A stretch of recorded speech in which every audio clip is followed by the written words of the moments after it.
أعوذ بالله السميع العليم من Jemaah sekalian rahimakumullah, kita الشيطان lanjutkan kembali الرجيم. untuk pertemuan pada malam hari ini. Kita masuk pasal baru ya. Pasal ketiga di kitab kita Tadhkiratus Sami wal Mutakallim fi Adabil Alim wal Muta'allim.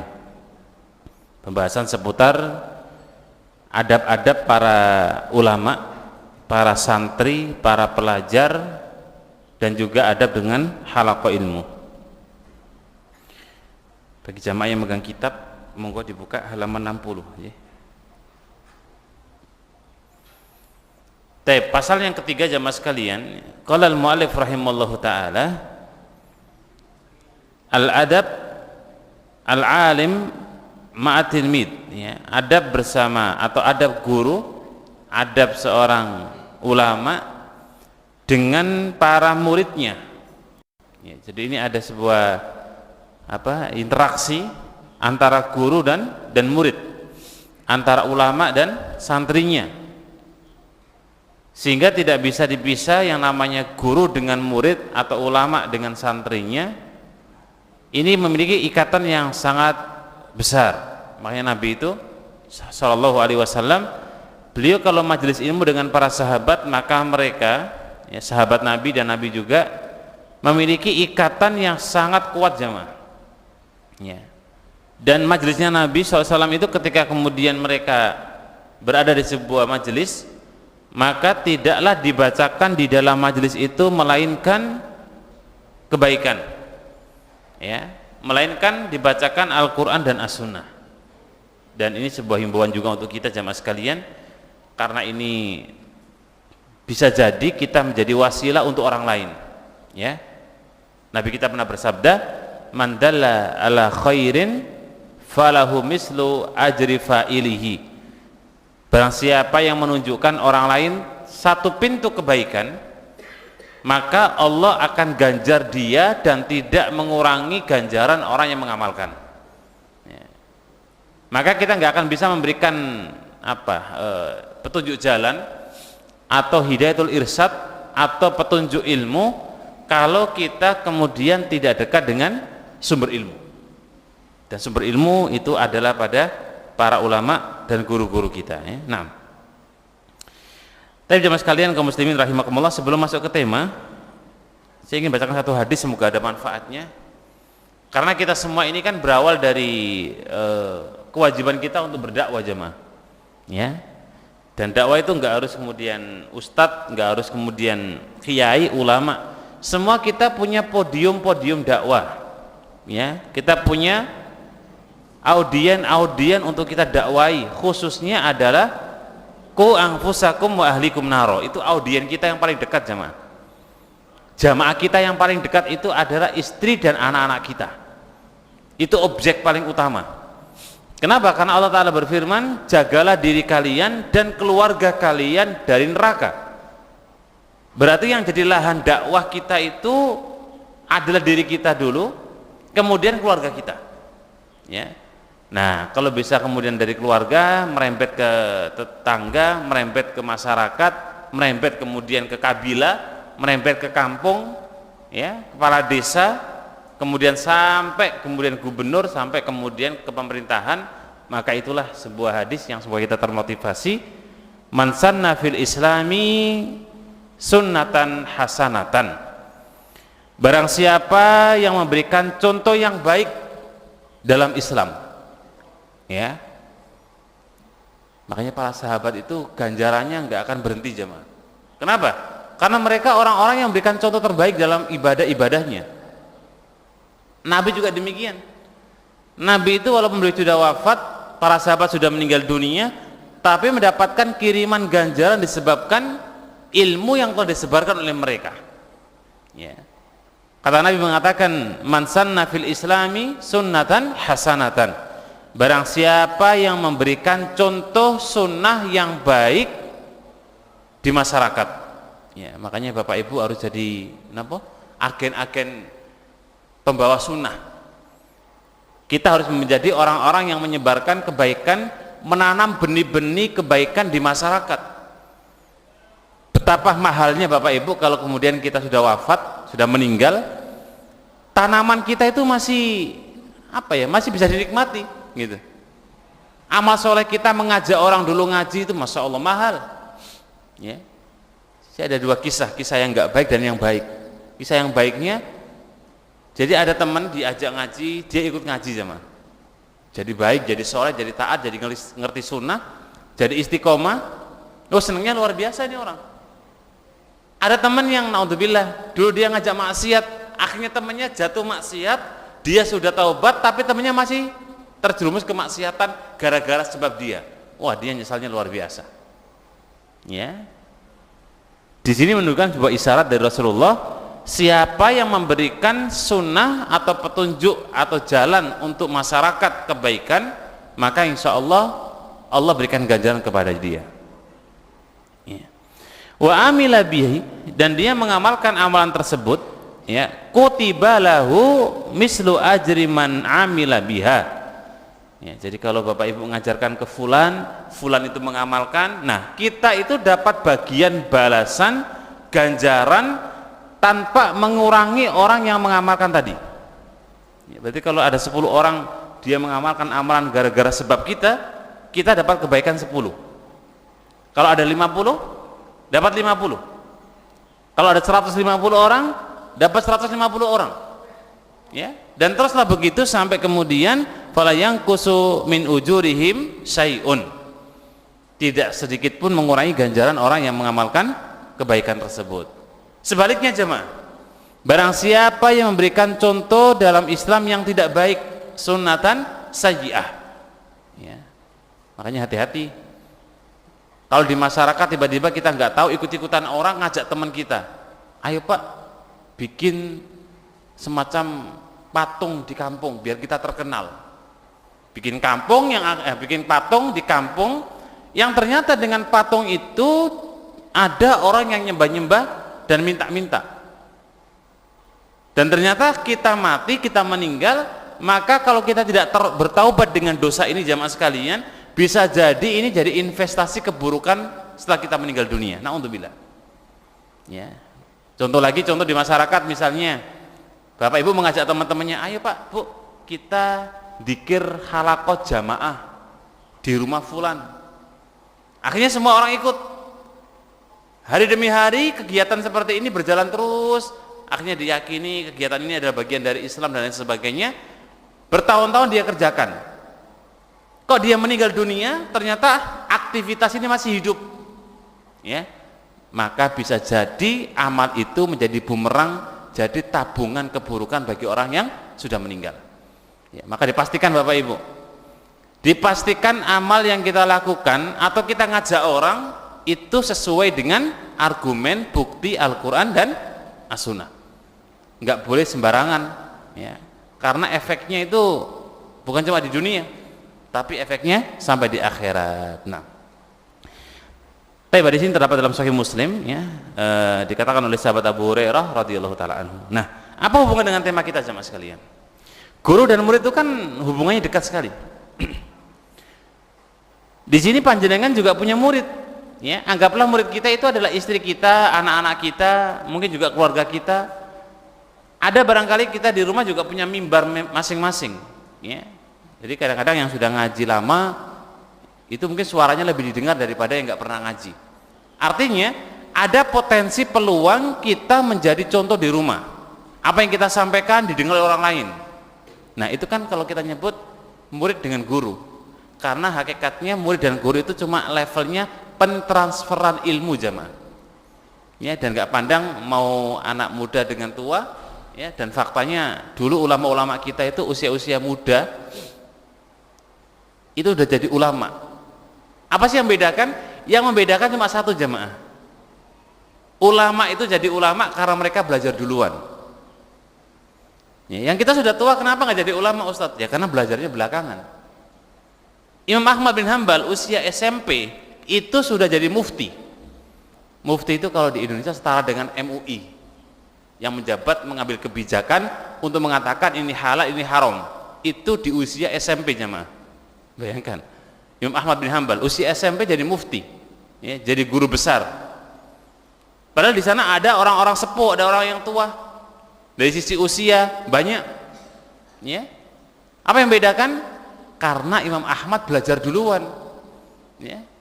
Beliau lebih tahu dulu daripada orang-orang yang usianya walaupun sudah usia, sudah tua, tetapi karena keilmuan lebih duluan Imam Ahmad, maka beliau lebih tahu duluan daripada orang-orang yang tua di zaman beliau. Ya. Sehingga pentransferan ilmu itu tidak pandang usia, tidak pandang jarak, yang penting apa yang disampaikan itu benar, maka itu menjadi selalu disebut dengan muallim. Nah, tapi di sini ada kurang lebih 14 pasal jamaah, ya nanti kita akan coba pelan-pelan bahasnya, ya karena ini penting sekali terkait dengan adab guru dengan muridnya. Ya. Yang pertama, al-ikhlasu fi ta'limi talamidihi, ya, wal hadfu ila syar'i. Hendaknya seorang guru mengajarkan kepada muridnya dalam rangka mengharapkan ridha Allah, dalam rangka mengharapkan keikhlasan, dalam rangka ingin bertujuan benar-benar menghidupkan syariat Allah Subhanahu wa taala. Ya, makanya kalau orang ngajar, kemudian kalau di sekolah-sekolah itu kan ya Allah berikan rezeki dari ngajar ya. Tapi kalau tujuan utama adalah kemudian gaji, ya, bukan lagi kemudian untuk menghilangkan kebodohan dan menyebarkan ilmu, ini bisa berbahaya jemaah. Ya. Makanya ulama-ulama kita dulu itu ngaji, masya Allah ya, ya ada aja lah. Allah itu berikan rezeki dari arah yang tidak kita tahu jemaah. Ya, wa may yattaqillaha yaj'al lahu makhraja. Jadi kalau kita bertakwa itu kuncinya Allah berikan solusi. Ya, ada aja solusinya. Dan wa yarzuquhu min haitsu la yahtasib. Allah berikan rezeki kita dari arah yang kadang-kadang kita nggak tahu dari mana, tiba-tiba ada aja. Ya, artinya apa? Rezeki ada yang ngatur. Nah, ketika pentransferan ilmu jamaah sekalian, kalau orang itu ngajarnya dari hati itu ke hati, ya, kalau orang bahasanya head to headnya itu ada, itu sampai jamaah. Ya, mungkin kalau kita dulu ngajar ya, atau kita belajar, ada salah satu guru yang ngajar itu feel-nya dapat, rasanya ada. Itu biasanya tingkat keikhlasan guru itu mungkin baik gitu. Tapi kalau guru itu ngajar hanya sekedar ya formalitas dia karena kewajiban uang, kalau sekian dapat uang sekian, itu nggak dapat rasanya jemaah. Ya. Makanya orang-orang yang belajar karena kemudian bukan karena ingin mengharapkan ridha Allah dan mengharapkan bagaimana menghidupkan syariat, itu berat, sangat berat sekali. Ya. Makanya tadi saya awal sampaikan di sebuah hadis, siapa yang menunjukkan kebaikan maka dia mendapatkan apa? Kebaikan, tanpa mengurangi kebaikan orang yang mengamalkan. Baik. Yang pertama, al-hadfu at-ta'lim fi tarbiyati biwajhillahi ta'ala. Jadi hendaknya seorang itu ketika dia ngajar bertujuan untuk mengharapkan wajah Allah Subhanahu wa taala. Pahala jamaah. Yang istilah Ibnu Qayyim disebut dengan istilah ar-roja. Ya, jadi kalau kita beramal itu tanamkan yang namanya harap. Ya, boleh kita berharap jemaah, ya Allah, saya dengan mengajar ini semoga Engkau berikan balasan pahala, itu boleh. Makanya dalam amal itu harus ada dua yang harus seimbang. Harus ada yang namanya roja, dan yang kedua harus ada namanya khauf. Roja itu berharap, khauf itu takut. Jadi kalau Bapak Ibu atau kita ibadah harus tertanam yang namanya kita harus berharap kepada Allah pahala. Yang kedua, perlu kita cemas, takut-takut diterima nggak ya gitu. Nah, dua hal ini jamaah sekalian harus balance, harus pas takarannya. Nggak boleh jomplang, ya, nggak boleh jenengan, wah diterima nggak ya sholatku, jangan-jangan ketakutannya lebih besar daripada rasa harapnya, itu bisa berbahaya. Atau orang yang terlalu optimis, wah sholatku pasti diterima, sudah khusyuk kok, sudah suci, sudah wudhu, sudah menghadap kiblat, ya, sudah dekat ustadznya lagi, ah bismillah, ya enggak juga. Roja dan khauf ini kata Ibnu Qayyim rodanya ibadah. Kalau ini salah satunya kempes, maka ibadah kita bermasalah, ya. Tapi kalau kemudian kencengnya berlebihan juga, ya agak berbahaya juga, ya. Karena kalau orang itu berharapnya besar, tapi faktanya tidak dapat, nanti takutnya kekecewaan yang dia dapatkan. Nah. Sehingga tujuan orang mengajar itu jamaah sekalian adalah berharap apa? Pahala dari Allah Subhanahu wa taala. Wa intisarul ilmi. Dan ketika kita mengajar maka tujuannya untuk menyebarkan ilmu. Ya. Alhamdulillah ya, di negeri ini ilmu itu terbuka, kerannya itu besar jamaah. Ya. Siapa sih hari ini yang tidak bisa mengakses ilmu? Ya kan? Apalagi yang di zaman digital, teknologi, masya Allah. Bapak Ibu duduk di rumah, di kamar aja sudah bisa mengakses ilmu. Mau kajian live di mana, insya Allah ada. Mau kemudian kajian di Timur Tengah, pilih Masjid Nabawi ada, Masjidil Haram ada. Ya. Jadi hari ini orang itu tidak merem lah dengan apa? Terkait dengan ilmu. Ya, makanya cuma kita ini mau atau nggak mau gitu aja. Ya, makanya tugas kita apa? Setelah dapat ilmu, tujuan kita mendakwakan, menyebarkan ilmu. Intisarul ulum. Ya. Kayak nanam itu loh Bapak Ibu ya. Kalau Bapak Ibu nanam, ditaruh kemudian ya benih-benih. Kalau kita sebarkan benih-benih di seluruh negeri ini, ketika kita sudah meninggal dunia, maka benih-benih itu siapa tahu nanti akan bermanfaat ilmu-ilmu yang kita sebarkan. Ya. Nah, wa hayatus syar'iyyah ya, dan juga menghidupkan syariat. Salah satu kata Ibnu Taimiyah menghidupkan syariat itu jamaah sekalian, menghidupkan kegiatan-kegiatan keagamaan di masjid. Dan syiar keagamaan di masjid yang paling mencolok sholat jamaah bagi bapak-bapak. Kalau Jumatan bapak-bapak bisa sampai masya Allah ya, nggak ada pernah sepinya kalau Jumatan itu, betul nggak? Kalau lantai 2 penuh, bahkan lantai 3 juga penuh. Kadang-kadang di jalan. Loh, lucu kenapa? Lucunya itu kenapa ketika sholat-sholat yang lain nggak seperti Jumatan? Padahal status sholat Jumatan yang kita rasakan itu dengan status sholat asar berjamaah itu sama jamaah. Hukumnya sama, kewajibannya sama, cuma ada perbedaan. Mungkin kalau meninggalkan Jumatan 3 kali dengan sengaja, dengan sadar, distempel ini indikator orang munafik. Kalau meninggalkan duhur, ya dosa besar itu aja. Tapi kewajiban sholat jamaahnya sama. Jumatan, pengganti duhur pada hari Jumat, itu sama dengan sholat berjamaah ketika asar, ketika maghrib itu sama. Ya. Kenapa Jumatan waktu hari Jumat itu mereka bisa berbondong-bondong kemudian semangat, sedangkan asar mungkin cuma 3-4 sop dan orang-orangnya itu aja. Ya, yang rajin-rajin, yang sergap-sergap aja. Ya.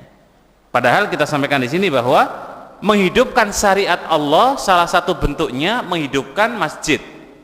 Innama ya'muru masajidallah man amana billah. Jadi kita kesindir dengan ayat ini jamaah. Kalau kita mengaku beriman, kok nggak pernah menghidupkan masjid? Ya, salah satunya sholat jamaah. Nggak pernah sholat jamaah, kita kena sindiran dalam Al-Quran. Iman kita perlu dikoreksi. Iman kita perlu dicek. Yeah. Salah satu bentuk memakmurkan masjid adalah halaqah ilmu. Jadi masjid yang hidup, benar-benar hidup itu kalau bisa halaqah ilmu setiap pekan itu minimal ya 7 hari. Ya. Senin, Selasa, Rabu, Kamis, Jumat, Sabtu, ya kan? Ahad, semua ada kajian. Bahkan kadang-kadang ada kemudian 1 hari 3 kajian. Ya kan makmurnya dengan itu jamaah. Kemudian ada TPA, aktivitas kegiatan-kegiatan Islam. Nah kalau kemudian masjid dibangun gede megah, ya, kayak beberapa masjid yang ada di sekitar kita, tapi kegiatan kajiannya nggak ada, jamaah cuma 1 shop, itu pun imamnya simbah-simbah, yang adzan juga simbah-simbah. Kan ya miskin, ya miskin kualitas imannya jamaah. Masjid hari ini masya Allah dibangun, nggak ada masjid jelek jamaah di negeri ini, nggak ada lah. Ya kalaupun ada 1-2 musola bukan masjid. Tapi untuk yang kemudian memakmurkan masjid, ya kata Ustaz Zainal Abidin, beliau bikin ilustrasi. Orang itu bangun masjid megah-megah, itu kayak bangun keranda mayit jemaah. Tahu keranda mayit ya? Siapa yang masuk duluan? Monggo, saya yang nganter. Ada orang bangun keranda mayit dengan indah bagus, kemudian saya masuk duluan. Ada?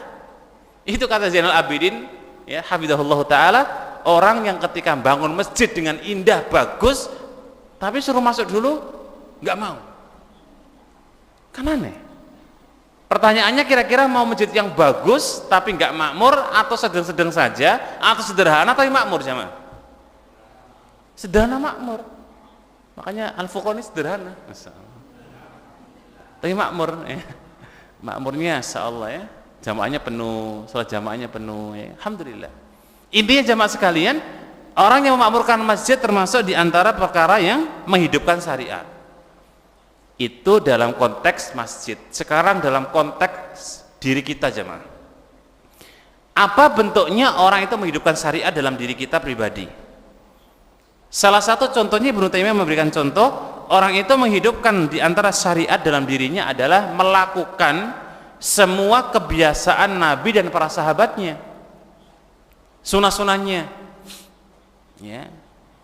Dan mustahil Bapak Ibu tidak mungkin kita akan mengamalkan dan meniru Nabi kalau kita nggak pernah membaca dan mengaji bagaimana sejarah sirah Nabi, syariat Nabi, sunnah Nabi. Nggak mungkin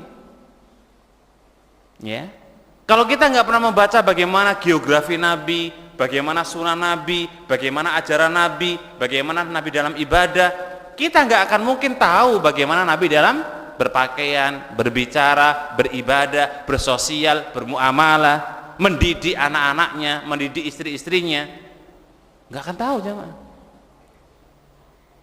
Kalau yang setiap hari kita pegang itu adalah WhatsApp, wah.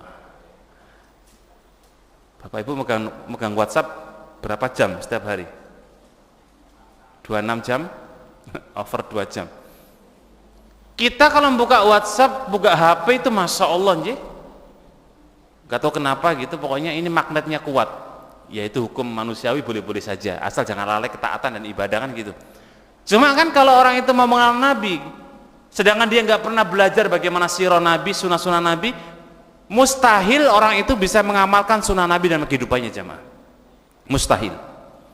Dan mustahil pula dia akan mengenali bagaimana sunnah-sunnah Nabi yang dia nggak pernah belajar. Yang ada, ketika dihadapkan di masyarakat, ada orang yang kemudian menegakkan sunnah Nabi, tiba-tiba dia komentar, ini ajaran apa? Kok aneh ini orang? Ya, kok tiba-tiba? Karena dia nggak pernah membaca jemaah. Katanya orang yang cerdas itu adalah orang yang dia tidak mendahulukan ini, tapi mendahulukan ini dulu. Dia kaji dulu. Ketika ada orang beramal itu, ini orang kok saya perhatikan sholatnya beda ya. Contoh misal, karena ini pernah kejadian, makanya saya contohkan. Sholat 2 rakaat itu duduknya jemaah boleh dengan at-tahiyat akhir modelnya, paham ya? 2 rakaat boleh seperti Bapak Ibu sholat di antara 2 sujud. Iftiras, ya, iftiras itu kaki didudui, ya. Loh, sampean kok sholat 2 rakaat kakinya diduduin, kok nggak dimasukkan? Oh, rame itu jamaah. Jadi yang biasa masukkan kakinya kayak at-tahiyat akhir itu menyala-nyalakan habis-habisan. Ya, bacakanlah hadisnya. Nabi pernah, ya, dan bahkan itu yang mungkin lebih dekat. Untuk sholat 2 rakaat maka duduknya itu seperti duduk at-tahiyat awal. Ya mau gua aja sebenarnya mau didudukin silakan, enggak juga silakan. Tapi masalahnya ada orang yang dia tidak tahu tapi langsung dikomentari. Dan dia nggak tahu hukumnya jemaah. Ya, kalau dia tahu hukumnya, dia tahu argumentasinya, dia tahu bukti-buktinya ilmiah, ya nggak monggo-monggo saja, malah dapat ilmu tambahan kita kan gitu. Tapi kalau nggak tahu lah, inilah bahayanya. Makanya salah satu di antara bentuk menegakkan syariat dalam diri kita, bagaimana kita meneladani Rasulullah Shallallahu Alaihi Wasallam dan kita sepakat dengan itu jamaah. Siapa yang nggak sepakat? Kalau kita ingin mengikuti Nabi dalam semua aspek, ya, Nabi itu jamaah sekalian sampai orang kafir itu takjub loh. Masa kita orang Muslim nggak takjubnya? Nggak ada kemudian terkesimanya dengan Rasulullah Muhammad bin Abdullah.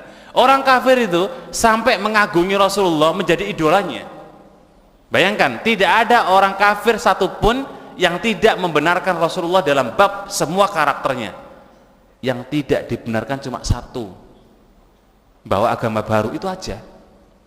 Akhlaknya orang kafir sepakat, budi pekerti semua orang sepakat, Ya. Nabi itu cuma dibenci satu, karena dia membawa agama baru. Itu aja. Satu faktor ini yang kemudian merembetnya kemana-mana. Nah, sama dengan kita lah Bapak Ibu. Kalau kita nggak suka sama orang juga sama. Satu yang kita nggak suka, semua nggak kita suka, betul nggak? Misalnya ada teman kita suka, ya sebutlah, kalau tidur ngorok gitu. Ya. Ngoroknya itu kadang-kadang ngorok, tapi kita hukumi semua nggak suka. Semua yang kita ketemu dengan dia nggak suka. Padahal cuma satu aibnya, dan itu bukan aib juga. Ya, orang nggak bisa ngorok itu juga, ya nggak nikmat jemaah. Coba jangan bayangkan mau tidur, kemudian ngoroknya kesendat, nggak jadi ngorok gitu. Itu kan berat juga, repot, ya. Sehingga ketika ada satu aib keburukan, jangan digeneralkan, jangan dihukumi umum, semua orang itu jelek. Ya. Nah, salah satu di antara menghidupkan syariat dengan diri kita, minimal kita bagaimana menegakkan ajaran Nabi Shallallahu Alaihi Wasallam. Berikutnya, al-ulya kalimatul haq, meninggikan kalimat-kalimat Allah, meninggikan kalimat-kalimat kebenaran atau tauhid. Jadi ternyata dakwah guru dengan santri, ulama dengan muridnya, itu isi-isinya jamaah sekalian, masya Allah ya. Ya itulah mungkin karena berkahnya mereka ngajar sehingga ilmu itu sampai. Ya, maka Bapak Ibu bisa amati ya, mulai hari ini atau mungkin ya sudah mengamati sebelumnya. Coba perhatikan guru-guru kita kalau ngajar dengan ikhlas, dengan ya dengan hati gitu, itu ilmunya nyampe gitu, ya. Dan kita insya Allah akan dapat ilmu itu. Tapi kalau orang ngajar yang kemudian dia ya bukan dalam rangka ingin meninggikan kalimat Allah, bukan dalam rangka ingin menghilangkan kejahilan dalam diri kita, ya itu paling hitungan waktu hilang, ya. Ilmu apa Bapak Ibu? Dunia yang sampai saat ini kita ingat apa? Ayo, matematika. Nah, saya yakin jenengan sudah nggak suka lagi matematika. Yang dulu hobinya masya Allah siang malam murojaahnya matematika, sampai bangga kalau ikut olimpiade matematika. Sekarang mumet Ustadz. Anaknya kalau tanya, Pak, Bu, matematika ini Bu kerjain, wes sana kerjain dewe gitu. Apa Bapak Ibu? Yang dulu kita mati-matian demen, seneng dan suka ilmu dunia ya, sekarang sudah nggak ada rasa. Tapi kalau ilmu akhirat, semakin kita belajar itu semakin justru dapat nikmatnya. Kenapa? Karena dia berdampak dalam aktivitas amal jemaah. Makanya semakin orang itu berilmu, maka dia akan merasakan kenikmatan dalam ubudiyahnya, dalam ibadahnya. Itulah perbedaannya ilmu dunia dengan ilmu akhirat. Semakin orang itu berilmu, maka dia semakin mendapatkan mudahnya dan nikmatnya dalam ibadah dalam kehidupan, ya. Taib.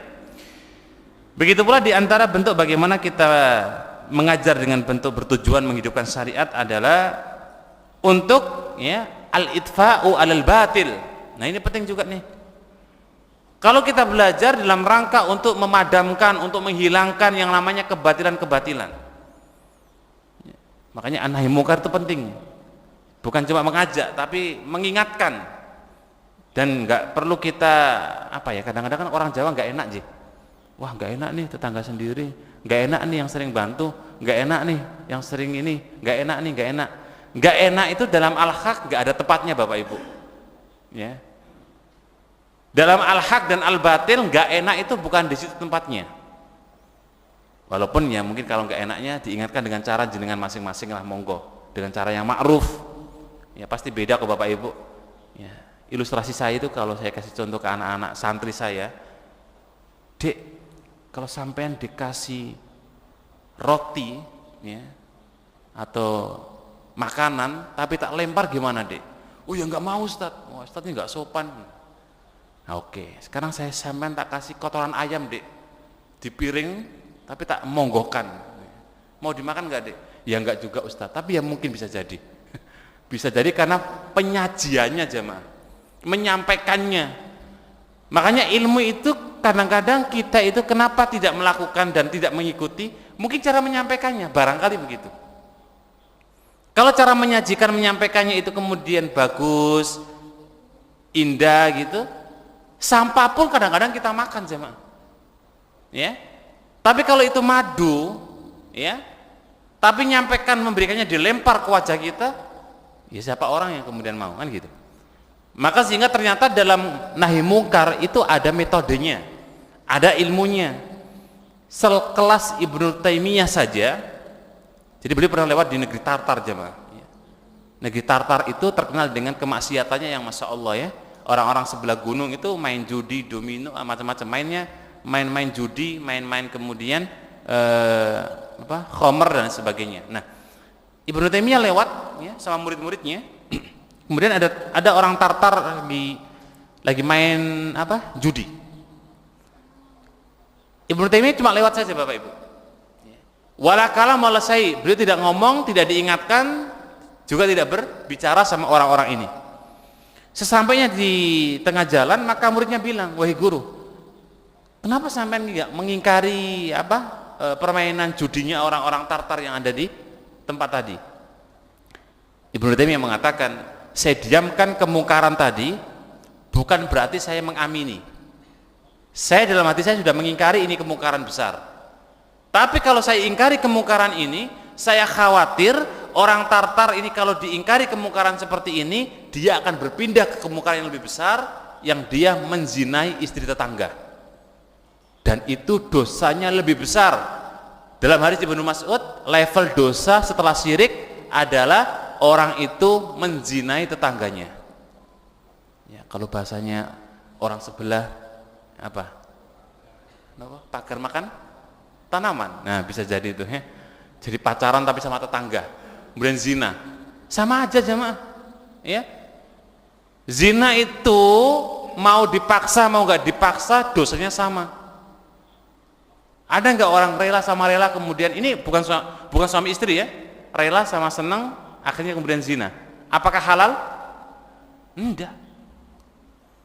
Keridhaan orang berbuat zina itu tidak menghalalkan hukum zina itu sendiri. Ya, karena ada sebagian orang bikin subhat. Yang penting kan senang sama senang. Mau ngapain? Kalau syariat senang atas senang, wah bubrah jamaah agama ini. Sekarang sholat duhur, jenengan asal senang aja sholatnya 10 rakaat boleh enggak? Kata Pak Ustadz asal senang. Ya, saya senang 4 rakaat tak ganti 6 rakaat, tak ganti 10 rakaat, atau saya juga kuat. Besok saya senangnya cuma 2. Ya karena enggak mampu 4. Ya enggak bisa. Sehingga ketika Ibnu Taimiyah mengingkari kemungkaran ini, didiamkan, dikhawatirkan orang-orang ini pindah menzinai istri-istri tetangganya, sehingga beliau biarkan jemaah. Nah ini kan metode bagaimana kita menghilangkan kemungkaran di kampung kita. Contoh Bapak Ibu yang sederhana sekali. Ya, saya yakin Bapak Ibu kalau di kampung jadi orang yang dipandang dari si ilmu. Pokoknya kalau yang sudah ngaji itu di kampungnya sudah punya labelitas halaqah ilmu pengajian gitu. Nah ketika jenengan kemudian mengingkari kemungkaran, tiba-tiba di kampung kita ada masyarakat sedang minum khamr misalnya, langsung misalnya ini dengan gaya kita yang baru ngaji semangat, langsung bawa celurit, langsung diceluriti semua itu khamr-khamrnya. Kira-kira besok dan lusa dan seterusnya dakwah kita bisa diterima nggak Bapak Ibu? Berat ya, sangat-sangat berat. Saya punya kisah dulu ya, salah satu di antara kisah yang pernah dikisahkan oleh teman dan ini nyata. Ada kampung yang belum kenal barang yang namanya jubah. Tahu jubah nggih? Ya kalau di sini sih biasa orang pakai jubah. Ini kampung belum pernah kenal jubah. Tiba-tiba ada teman datang ke kampung ini. Ya sama-sama dari pondok Bapak Ibu. Kalau yang punya rumah sudah tahu karena dia terbiasa nggak pakai jubah. Temennya pakai jubah. Datang ke kampung yang nggak ngerti jubah. Langsung disoroti mata. Set. Ini siapa ini? Ini aliran sesat ini pasti. Ini orang yang membawa pemahaman macam-macam tuh. Jadi langsung dikomentari dengan jubahnya itu, ya. Dengan komentar yang sangat-sangat negatif. Akhirnya si orang ini, teman ini yang ngajak hampir 5 tahun Bapak Ibu, setiap dia bener gak jadi bener. Gara-gara jubah. Bayangkan tuh. Gara-gara apa? Jubah. Ya memang idealnya ketika kita di mana harus perhatian juga Bapak Ibu ya. Jadi ya kita nggak bicara jubahnya atau pakaian, tapi memang benar kondisi di mana kita akan berdakwah itu harus mengetahui sikon kondisi masyarakat. Makanya ketika Mu'adz bin Jabal akan diutus ke Yaman, modalnya cuma apa? Ilmu. Sendirian jamaah. Ya. Ketika Nabi utus Mu'adz bin Jabal ke Yaman, yang notabene orang Yaman semuanya ahlul kitab, Yahudi, Nasrani. Bayangkan, single sendirian Mu'adz bin Jabal dengan modal ilmu beliau diutuslah ke negeri Yaman, karena beliau satu-satunya sahabat yang Nabi katakan yang paling paham ya dari sekian banyak sahabat al halal dan haram. Maka diutuslah beliau sendirian.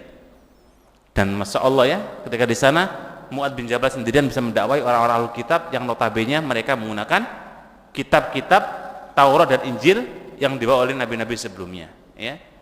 Maka kita dalam berdakwah juga demikian ya. Tetapi bukan berarti kemudian ngikutin jamaah masyarakat, masyarakatnya genduren, ikut genduren ya enggak juga. Masyarakatnya nyembah orang mati, minta pada kuburan, ikut-ikutan enggak juga. Ya, kita harus punya batasan-batasan jamaah ya. Dan itu penting sebagai bentuk apa? Al-idfa'u kalimatul batil, untuk kemudian menghilangkan kalimat kebatilan. Nah, kemudian senantiasa al-istiqamah at-ta'ah 'alal ummah ya. Senantiasa kemudian mempertahankan kebaikan untuk umat dengan banyaknya para ulama. Jadi kalau banyak guru, banyak orang soleh, banyak para ulama di negeri kita jamaah, itu insya Allah semakin bagus negeri kita. Makanya kata Nabi, kiamat itu ya, salah satu tanda-tanda kiamat ya, dijabutnya ilmu. Dan dijabutnya ilmu itu dengan diwafatkannya ulama-ulama yang rasikh, ulama-ulama yang punya keilmuan yang benar-benar sanadnya sampai Nabi ya, bukan ulama-ulama KW, bukan ulama-ulama abal-abal, tapi benar-benar ulama yang dia punya kredibilitas keilmuan, maqala Allah, maqala Rasul, maqala sahabah. Nah, kalau para ulama itu sudah wafat dan diwafatkan Allah, maka itu sudah dekat hari kiamat. Sampai Nabi katakan, ketika sudah Allah cabut para ulama, maka tinggallah para juhal ya. Juhal itu jamak dari jahil, artinya orang-orang bodoh. Ketika sudah muncul orang-orang bodoh, maka orang-orang itu akan mengambil fatwa, akan mengambil agama dari orang tersebut. Dan disitulah terjadinya kebodohan yang massal, kebodohan yang secara keseluruhan, dan itu akan membuat dekatnya tanda-tanda hari kiamat dan dekatnya kiamat ya. Nah, makanya perbanyak jamaah di kampung kita ya. Makanya kalau beberapa kampung kalau ada santri atau anaknya mondok itu masya Allah bagus tuh. Kalau bisa di kampung minimal, kalau kampung kita nggak terlalu gede ya minimal ada ya 10 lah yang mondok gitu ya, 10 mondok, 10 pulang gantian gitu. Insya Allah kalau kampung kita itu anak-anaknya soleh Bapak Ibu, insya Allah lah ya, di kampung kita itu akan punya warna sendiri, punya kebaikan-kebaikan. Kenapa? Karena banyak para ulama ya, banyak pula kemudian halaqah ilmu. Bayangkan kalau halaqah ilmu di kampung kita itu banyak, maka berarti malaikat itu seliwar-seliwar di kampung kita. Karena malaikat itu ada yang ditugasi oleh Allah untuk mencari para thalabul ilmi, para orang-orang yang ahli dzikir. Semakin banyak ahli dzikir, maka malaikat sering mampir mendoakan orang-orang yang sedang dzikir kepada Allah Subhanahu wa ta'ala, dan itu berkahnya banyak ya. Nah, kemudian at-tahqiq ya, tahqiqu ila ta'limil ilmi ya, mewujudkan semua pahala melalui halaqah ilmu dengan guru-guru dan para ulama ya. Jadi ternyata jamaah seperti ini yang sering juga saya sampaikan, pentransfer ilmu seperti ini, paham gak paham itu ya nantilah, yang penting dapat barokahnya, dapat pahalanya, dapat keutamaannya ya. Kalau dikasih paham, dikasih kemudian ilmu ya alhamdulillah ya. Karena kita belajar itu intinya salah satunya adalah jalan yang paling singkat jamaah untuk menuju surga itu ilmu, di halaqah ilmu ya. Sebagaimana Nabi kita pernah bersabda, man salaka thariqan yaltamisu fihi ilman sahalallahu bihi thariqan ilal jannah, rawahu Muslim. Jadi jalan yang paling dekat untuk menuju surga itu di halaqah ilmu. Pokoknya paham gak paham itu nanti pokoknya ngaji dulu, ya. Nah, duduknya kita paling banter paling 45 menit kita, banter lagi 1 jam, tapi gerbang surga itu sudah terpampang jelas di depan kita, ya. Karena yang menuntut ilmu itu diberikan jalan untuk menuju surga, kata Nabi SAW. Nah, itu kita cari jemaah, ya, nggak ada yang lain yang kita cari kecuali apa? Mendapatkan surga dari Allah Subhanahu wa Ta'ala. Nah, begitu pula di antara mewujudkan keberkahan doa, ya, mereka untuk orang yang kemudian ada di sekitarnya. Jadi kadang-kadang kalau sama teman ketemu ngaji, Masya Allah, gimana Pak kabarnya? Semoga sehat. Itu kan doa. Ya, semoga bisnisnya lancar. Semoga semua orang-orang yang di halaqah ilmu itu mendoakan kebaikan. Ya, nggak ada ketemu teman ngaji, wah kapan Pak mati? Kan nggak ada. Masa mendoakan jelek gitu kan nggak ada. Semoga sampai bangkrut Pak bisnisnya, nggak ada. Itu adanya cuma orang-orang di luar jamaah. Yang nggak ngaji, yang ketemu kumpul-kumpul sama teman-temannya itu bicaranya buruk-buruk, ya. Itu istri tetangga kok, baru kemarin bapaknya itu mati loh, itu janda. Itu bicaranya sudah macam-macam tuh. Tapi kalau di halaqah ilmu, maka pembicaraannya adalah doa kebaikan, saling mensupport, saling mendukung. Itulah majelis yang kemudian ada keberkahan. Ya, makanya kata beliau menyebutkan di antara keberkahan kita bisa mewujudkan di halaqah ilmu adalah saling mendoakan satu dengan yang lain. Begitu pula di antara gerbang untuk mencari atau mendatangkan, ya, ilmu, di antara yang kemudian disebutkan Nabi Shallallahu Alaihi Wasallam, dan juga termasuk di antara menyampaikan wahyu dari Allah Subhanahu Wa Taala, dan juga bisa mengenal hukum-hukum Allah Subhanahu Wa Taala. Taib, salah satu di antara keutamanya jemaah sekalian, Nabi kita pernah bersabda, dan ini Masya Allah, ya, panjenengan catat hadis ini, jangan ingat, jangan pegang, ya, gunakan sebagai kaidah dalam kita ngaji. Nabi kita pernah bersabda, innallaha wa malaikatahu, sesungguhnya Allah dan para malaikat-malaikatnya, bukan cuma satu jemaah, ya, malaikat itu jamak dari malakun, jadi bukan cuma satu malaikat tapi bermalaikat-malaikat. Wa ahlas samawati wal ardi, dan semua penduduk langit dan penduduk bumi, ya. Hatta namla fi khujriha, bahkan sampai kemudian yang namanya hewan paling kecil, namla itu semut, yang berada di kamarnya, yang berada di tempatnya, ya. Yusalluna alal muallimin nasil khairah, senantiasa mereka semua ini, Allah, malaikat, penduduk langit, penduduk bumi, hewan-hewan yang dielengnya di tempat-tempatnya, itu semua memberikan doa, memberikan sholawat kepada orang yang mengajarkan kebaikan kepada manusia. Nah, menarik jamaah hadis ini kalau kita coba untuk opeli gitu, ya, kita ingin sarah coba. Kenapa Nabi sebut dengan kalimat ada khaironnya jamaah? Khairah di belakang hadis itu loh, ya. Bisa dilihat di situ aja. Kenapa ada khaironnya? Kenapa nggak cukup dengan anfa'un nas? Orang yang mengajarkan kepada manusia yang bermanfaat. Karena sesuatu yang bermanfaat untuk manusia belum tentu itu khair bagi Allah Subhanahu wa Ta'ala. Belum tentu. Makanya Nabi tegaskan, orang yang mengajarkan kebaikan kepada manusia bukan cuma yang bisa memberikan manfaat, itulah yang akan diberikan doa, ya. Sholawat itu artinya doa jemaah, ya. Makna lain daripada sholawat itu apa? Doa, ya. Seperti sholat itu juga doa. Maka malaikat Allah, malaikat, penduduk langit, penduduk bumi, bahkan hewan-hewan yang ngeleng itu, ya, di tempatnya, semut, itu semuanya mendoakan orang-orang yang mengajarkan manusia dalam kebaikan. Masya Allah, ya, bayangkan jemaah, satu aja doa ini mustajab, cukup tiket untuk masuk surga. Kalau Allah mendoakan, malaikat mendoakan, ya, penduduk langit, penduduk bumi, bahkan hewan, satu diijabahi oleh Allah Subhanahu wa Ta'ala, maka tiket untuk masuk surga itu insya Allah Ta'ala itu gampang, ya. Makanya hendaknya kita termotivasi untuk ngaji. Setelah kita ngaji, kita ajarkan, ya, jangan ditelan sendiri, ya. Tahu ilmu nggak boleh ditelan jamaah, nggak boleh diam. Jangan kayak setan yang dia tahu kebenaran tapi diem. Setan itu tahu benar, seperti iblis. Iblis itu tahu benar, tapi dia tidak mau mengatakan kepada syaitan pengikutnya. Kenapa? Ya kalau dikasih tahu ya nanti bahaya. Nanti ketika di hari kiamat di neraka jahanam, barulah iblis itu berkata jujur, jemaah. Iblis aja bisa berkata jujur loh, masya Allah ya. Tapi di kiamat nanti di neraka, ketika sudah kemudian semua penduduk neraka, ya, coba kita bacakan ayatnya ya. Ketika semua penduduk neraka sudah berada di neraka jahanam, saling menyalahkan. Loh, kok sampean?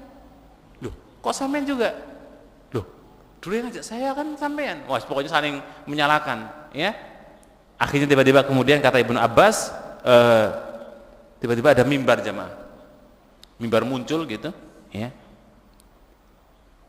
Kemudian tiba-tiba muncul sosok makhluk yang semua penduduk neraka jahanam nggak tahu siapa ini makhluk.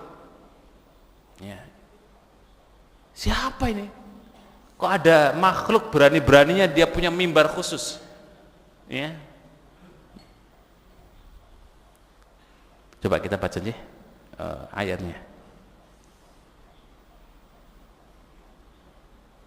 Jadi mimbar khusus ini yang disediakan, di mana ketika itu kemudian makhluk ini berdiri di atas mimbarnya. Salah satu perkataan iblis ketika dia ada di atas mimbar, nanti mau dibuka di surat Ibrahim, ya, letaknya di ayat 22, ya.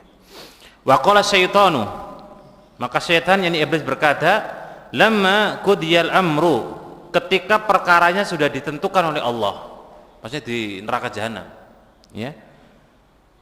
Maka dia mengatakan, innallaha wa'adakum wa'dal haq, sesungguhnya Allah menjanjikan kepada kalian dengan janji yang benar. Ini perkataannya iblis jamaah ya. Bayangkan, informasi yang akan terjadi Allah sudah informasikan dulu agar kita tahu dan hati-hati, ya. Wa'tukum fa akhlaftukum, Allah bikin janji dan janji Allah itu pasti benar, itu kata iblis. Dan aku iblis membuat janji tetapi aku ingkari janjiku. Kurang apa coba ya, Ma? Gamblang nggak kira-kira? Gamblang, ya. Wa makana li alaikum min sultan, pada hari ini, ya, pada hari di mana berada di mimbar tadi, saya nggak punya kuasa untuk kalian, ya. Illa an da'autukum, kecuali aku dulu di dunia cuma mengajak kalian. Ayo monggo yang masuk neraka silakan. Yuk monggo gratis-gratis, ya. Neraka nggak bayar, monggo silakan. Coba kayak gitu aja ajakannya iblis. Tapi ramai jamaah, ya. Jadi iblis cuma mengajak, ayo yang masuk neraka silakan, silakan, digiring gitu aja, ya. Kalian fastajabtum li, kalian ikuti aku kata iblis.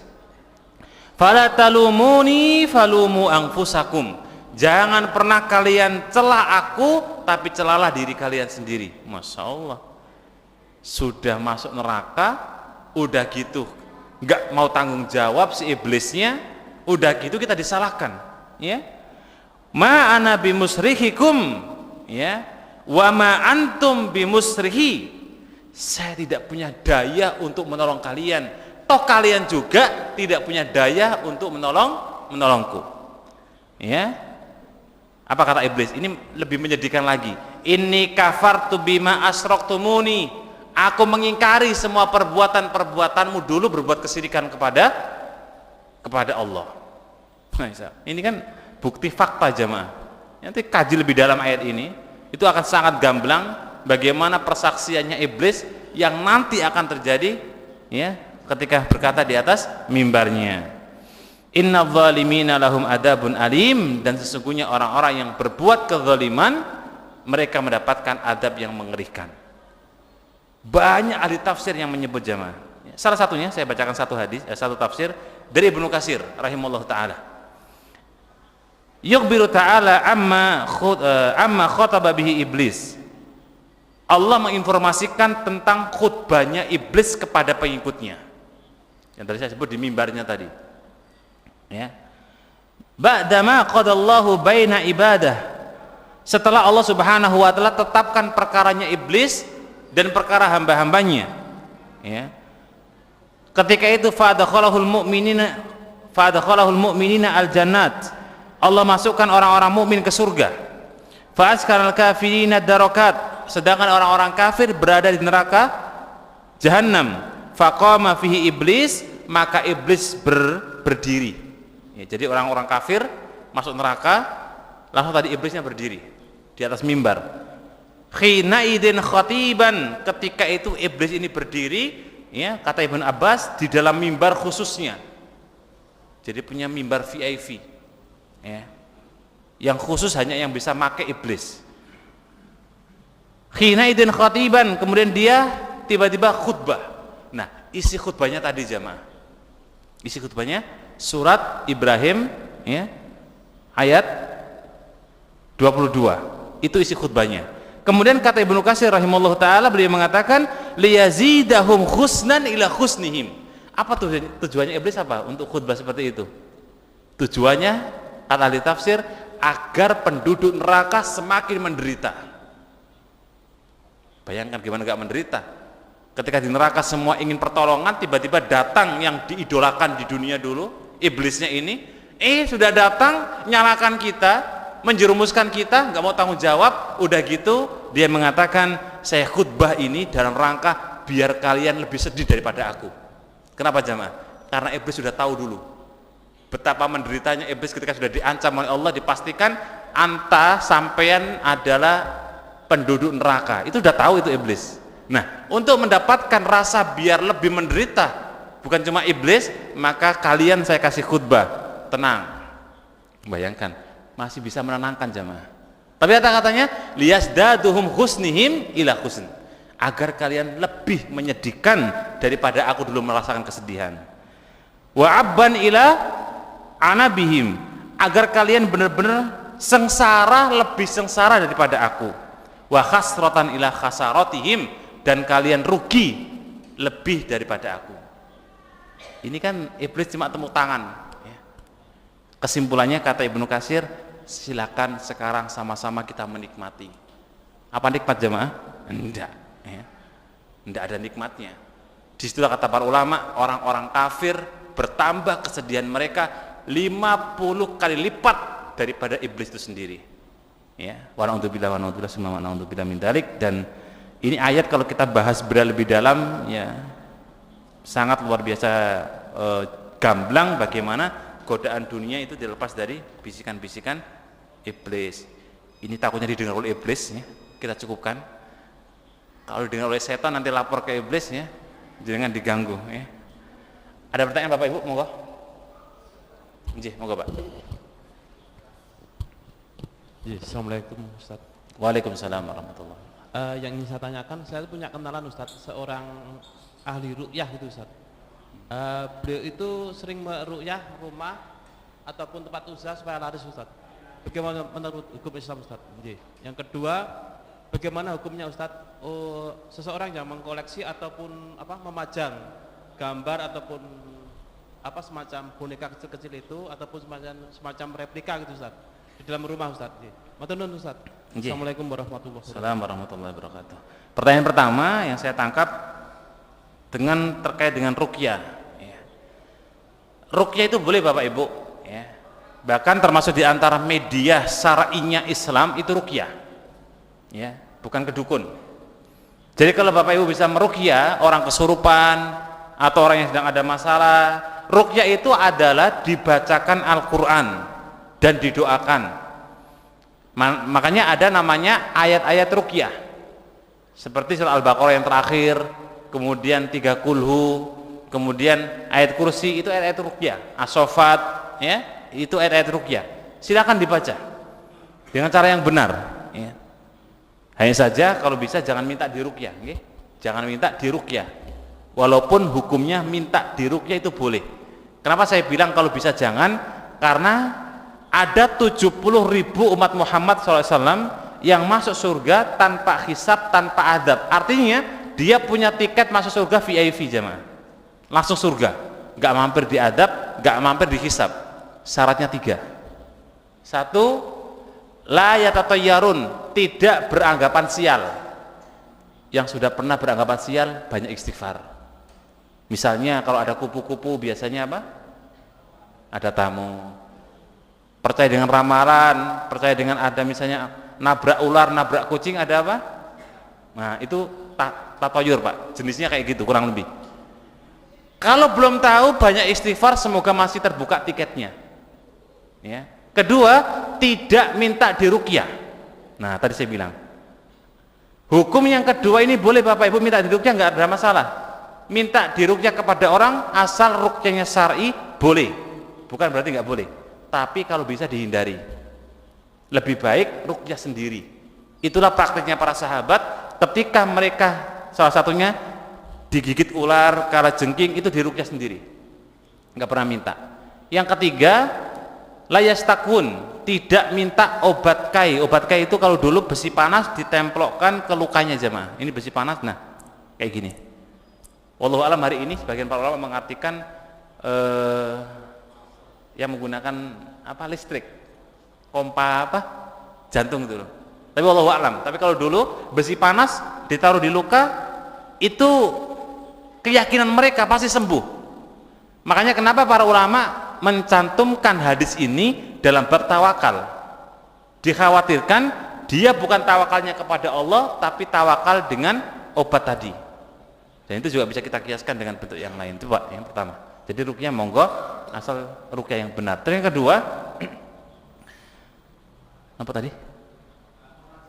Oh nggih, terkait memajang gambar, nggih.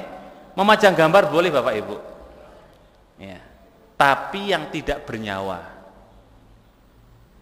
Kenapa Ustadz? Ada hadis khusus yang menjelaskan. La yadkhulu malaikatun fi baitin fihi kalbun wa suratun, atau kama qala Nabi SAW. Tidak akan masuk ke rumah kita, ya, yang di dalam rumah kita satu ada anjing, walaupun harganya 100 juta tetap kalau bisa taruh luar. Yang kedua, suratun. Suratun gambar yang kata para ulama dengan makna yang bernyawa. Jadi kalau Bapak Ibu rumahnya ingin dimasuki oleh malaikat rahmat, silakan anjingnya taruh di luar, foto-foto yang bernyawa ditaruh di lemari atau disimpan. Kenapa Bapak Ibu? Keutamaan malaikat masuk rumah kita itu kalau kemudian masih ada anjing. Makanya Jibril itu pernah ketika itu tidak masuk ke rumah Rasulullah ya. Ternyata di belakang rumah Nabi ada anjing yang sedang tidur. Jibril nggak berani masuk. Ketika ditanya oleh Nabi SAW, kenapa Jibril akhir-akhir ini kok Anda tidak sowan, tidak masuk ke rumah? Saya lihat di belakang rumah Anda ada anjingnya Rasulullah. Nah, Jibril nggak berani masuk jemaah. Apakah malaikat takut dengan anjing? Enggak ya. Sebagai di antara tafsir menyebut karena itu salah satu di antara yang kemudian sesuatu yang tidak baik untuk di rumah, termasuk di antaranya gambar yang bernyawa. Terlepas nanti hukum menggambar ya, tapi kalau menaruh gambar yang ada nyawanya di rumah maka malaikat nggak akan masuk jamaah. Pertanyaannya, kalau malaikat nggak masuk ke rumah terus yang masuk siapa? Ya jenengan gitu. Yang masuk setan Bapak Ibu. Makanya rumah itu kalau istilah dalam Al-Quran kan ada baiti jannati, ya enggak? Rumah surgaku. Ada enggak baiti nari gitu? Rumah nerakaku. Mungkin. Ketika rumah itu enggak pernah dimasuki oleh malaikat, rumah yang enggak pernah digunakan sholat sunnah, rumah yang enggak pernah dibacakan Al-Quran, nah itu potensinya sangat besar ditempati oleh setan. Kalau sudah setan itu mampir ke rumah kita Bapak Ibu, ngeri tuh. Bisa jadi suami istri yang sedang kumpul, setan memiliki kontribusi sedikit. Makan, setan ikut nimbrung makan. Jenengan mandi kalau nggak pakai doa diintip oleh setan. Setannya di rumah jadi gemuk-gemuk. Kenapa? Karena jauh dari Al-Quran. Maka oleh karena itu, kalau bisa mohon untuk dihindari. Karena keberkahan rumah ya salah satunya walaupun rumahnya kecil, nggak bagus, nggak mewah, tapi berkahnya Bapak Ibu. Rumah Nabi itu sering saya contohkan, dalam sirah disebutkan rumah Nabi itu ukurannya cuma khusus pas buat ngubur 3 orang jemaah. Jangan lihat kuburan Nabi itu kan ditutup. Nabi dikubur itu slotnya tinggal 2. Kalau pakai kuburan 3 berarti ukuran Nabi itu rumahnya ya 4x4, 3x3 jamaah. Sempit. Oh, Bunda Aisyah itu ketika Nabi dikubur di rumah itu, Bunda Aisyah tidur di sebelahnya kok. Sampai kemudian ayahandanya wafat, minta izin dikubur di rumahnya Bunda Aisyah. Bunda Aisyah itu tidak pergi dari rumahnya Nabi jamaah. Walaupun Nabi sudah wafat, Aisyah masih menggunakan rumah itu. Sampai akhirnya kemudian Abu Bakar Siddiq dikubur di sebelahnya, Aisyah tidur di sebelah, tinggal satu slot. Ya. Kecil kan berarti? Nah, satu slot ini rencana kalau saya meninggal kata Bunda Aisyah saya akan pakai. Ternyata qadarullah Al-Faruq Umar bin Khattab wafat. Sebelum wafat beliau nembung ke Bunda Aisyah, "Wahai Aisyah, jika engkau izinkan saya ingin dikubur di samping 2 sahabatku, Nabi dan Abu Bakar." Ketika kemudian Umar bin Khattab wafat, maka beliau dikubur di sampingnya Abu Bakar. Maka Nabi, Abu Bakar, kemudian Umar. Aisyah sudah tidak pakai rumah itu lagi jamaah. Kenapa? 1, karena sudah nggak muat. 2, karena ada Umar, dan Umar itu bukan mahramnya Aisyah, sehingga beliau keluar. Itulah kemuliaannya Bunda Aisyah. Dan rumah itu kecil, makanya kalau Bapak Ibu lihat kuburan Nabi yang original di Madinah, ya, dan cuma ada 1 itu, kecil jamaah, kecil, ya. Paling kalau Bapak Ibu lewat gitu ya paling sekitar 7 meteran, kecil, ya. Itulah rumah Nabi. Tapi berkahnya Masya Allah sampai ke kampung ini. Ya, dakwanya beliau, Islam yang disampaikan oleh beliau, sehingga rumah itu bukan tolak ukurnya gede, mewah, bagus, mahal, tapi barokahnya salah satunya kalau bisa anjingnya taruh di luar, gambar-gambarnya disimpan semua. Wallahu a'lam bishawab. Demikian. Enten lagi barangkali cukup ya. Oh iya Pak, mau.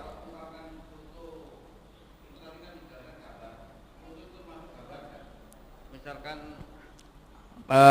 apa namanya, kalau tadi Pak Ustadz jelasin gambar apa namanya yang bernyawa, tetapi kalau foto misalkan foto keluarga gitu, apa itu termasuk gambar juga? Foto keluarga, nggih. Iya. Jadi foto itu jamaah sekalian intinya adalah yang bernyawa, nggih. Mau foto keluarga, mau foto bergambar, mau foto yang itu ada nyawanya, maka itu yang kemudian malaikat tidak masuk. Makanya kemudian untuk mengantisipasi biar tidak dikatakan sebagai bentuk foto yang bernyawa, sebagian para ulama memberikan sebuah opsi. Boleh matanya ditutup, masa foto cakep-cakep wisuda ditutup. Ada yang kemudian dipotong lehernya, ya. Itu mengantisipasinya, tapi kalau lebih aman memang harus disimpan. Kenapa? Karena itu terlepas dari orang yang menggambar foto ya. Kalau menggambar itu hukum lain, tapi yang memajang itu kalau kemudian di rumah ya tadi. Khawatirnya malaikat tidak masuk ke rumah kita yang ada foto bernyawa. Foto bernyawa nih Bapak Ibu digarisbawahi. Kalau jangan punya pemandangan Himalaya, kemudian kebun binatang yang nggak ada hewannya, monggo. Tumbuh-tumbuhan, tanam-tanaman boleh. Ya, yang tidak bernyawa maka tidak masalah. Gambar-gambar yang tidak bernyawa boleh kita koleksi di rumah, nggak ada masalah. Tapi kalau yang bernyawa termasuk hewan juga nggak boleh. Ya. Wallahu a'lam bishawab. Kalau gitu gambar presiden, wakil presiden nggak boleh dipasang kalau gitu Pak Ustaz. Nah itu kalau ada maslahat dan manfaat untuk kemudian sebagai lambang, ya sebagai bentuk lambang, maka itu kebutuhan. Seperti KTP jemaah. KTP kalau kemudian kita hukumi itu seperti bernyawa memang iya. Tapi itu sebagai bentuk identitas bagaimana seseorang mau di-scan fotonya nggak ada. Lah itu ada hajah. Kalau ada hajah seperti ini maka sebatas hajah sebagai apalagi lambang negara. Ya. Tapi kalau kembali kepada hukum ya dilihat dari tujuannya. Karena dalam hajah seperti ini ketika ada hajatnya, ya hajat itu keperluan ya. Seperti di KTP itu kan ya otomatis masuk rumah juga kita. Kadang-kadang juga kita taruh. Ya kalau ada hajatnya maka itu sebatas keperluan yang memang dibutuhkan.